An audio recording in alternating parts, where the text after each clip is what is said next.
Com a chegada do outono e a proximidade do inverno, é comum o aumento das alergias respiratórias. E este é o assunto para a repórter Laís Vargas. Ao chegar o outono e com a mudança de temperatura brusca e constante, nota-se o crescimento do Hospital Moinhos de Vento, Leandro Fritscher. O outono é a época do ano mais... Ocorre que nessa época do ano começam a ocorrer as mudanças climáticas e em pessoas que têm já doenças alérgicas prévias, que estão relativamente bem controladas. Além disso, essa é a época do ano que começam a aparecer as viroses respiratórias. E à medida que começa a esfriar, a gente tende a ficar mais dentro de casa, dentro de lugares menos frios, e isso propicia também o contágio, a propagação desses vírus. Então são dois fatores que são os mais importantes que a gente começa a ver nessa época do ano. E quais são as alergias mais comuns com a... O que acontece é que elas se tornam mais presentes, os sintomas passam a aparecer. Tipicamente, as pessoas que têm rinite têm sintomas de corrimento nasal, de espirros, de coceira no nariz, que no verão melhoram. E nessa época do ano voltam a aparecer. A asma costuma aparecer com sintomas de tosse, de chiado no peito e falta de ar. Existe algum... O diagnóstico de rinite é um diagnóstico clínico. Os sintomas costumam ser suficientes para a gente fazer o diagnóstico. No caso da asma, existe um exame chamado espirometria, que é o teste que confirma se a pessoa que tem sintomas de asma realmente tem asma.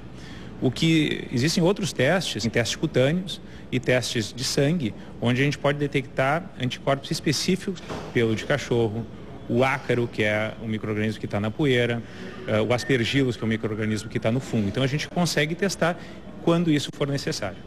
No caso das crianças que têm rinite, quais são os cuidados, por exemplo, nos quartos que os pais devem ter? Perfeito. Eles têm que ter o ambiente da criança com rinite ou qualquer paciente que tem asma, ele tem que, de uma forma bem categórica, ser livre dessas exposições potenciais. Então não deve ter carpete, não deve ter cortina de pano, bichos de pelúcia, porque são todos locais onde a poeira acumula, e é na poeira que vive o ácaro, que é um dos principais agentes que desencadeia a alergia. Bichos de estimação às vezes é um problema, né? Tem crianças que são alérgicas a gato, ao cachorro, que também não deveriam ter esses animais. Então o ambiente do asmático e da criança com rinite tem que ser bem vigiado. Essas são duas situações em que o tratamento ele é preventivo. É muito melhor a gente prevenir que a criança ou que o adulto tenha sintomas de rinite ou de asma do que trate uma crise.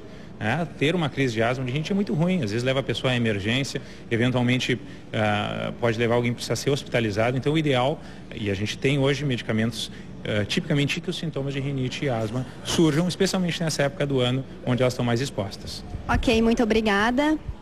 Nós conversamos então com o médico pneumologista do Hospital Moinhos de Vento, Leandro Fritscher. Voltamos ao estúdio.